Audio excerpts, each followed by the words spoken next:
এতিয়া হৈছে দুপৰীয়া সময় আৰু ভাত ৰান্ধিবৰ কাৰণে আহিছোঁ। যিহেতুকে হাউচ ৱাইফ, গতিকে এইবোৰে ভিডিঅ' বনাই থাকোঁ। বেয়া কিন্তু নাপাব দেই কোনেও।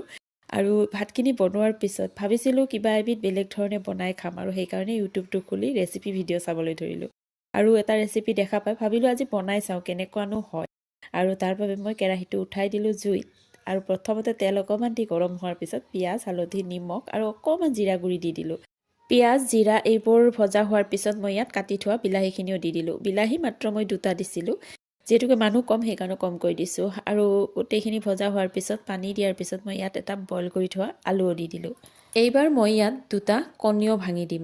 আৰু এই কণী 2টা দিয়াৰ লগে লগে মোৰ এই সাধাৰণ ব্যঞ্জনবিধ অসাধাৰণ হৈ পৰিল। মই যিহেতুকে দাইল ইতিমধ্যে বনাইছোঁ, সেইবাবে এইখনৰ পানীখিনি একেবাৰে শুহি যাবলৈ দিম।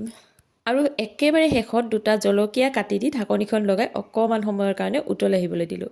আৰু প্ৰথমতে ময়ো ভাবিছিলোঁ খাই বা কেনেকুৱা লাগে, কিন্তু খাবলৈ ভালেই হৈছিলে। আপোনালোকে যদি খোৱা নাই কোনোবাই, তেতিয়াহ'লে এনেদৰে ৰান্ধি খাই চাই মোক কমেণ্ট কৰি জনাব। অৱশ্যে এটা কথা ঠিক যে সকলোৰে পচন্দবোৰ একে নহয়। হয়তো মোৰ যিটো ভাল লাগিছে সেইটো আপোনালোকৰ ভাল নালাগিবও পাৰে, কিন্তু এবাৰ খাই চোৱাততো কোনো আপত্তি নাই, নহয়নে বাৰু? আজি আমাৰ দুপৰীয়া সাজত আছে ভাত, লগতে লাফা শাক ভাজি আৰু এই অসাধাৰণ ব্যঞ্জনবিধ, আৰু দাইল আৰু এটা কেঁচা জলকীয়া। আজি দুপৰীয়া সাজ আমি এনেদৰে গ্ৰহণ কৰিলোঁ, তাকে আপোনালোকক দেখুৱালোঁ। কেনেকুৱা পালে জনাব। আজিলৈ আহিলোঁ, বাই বাই।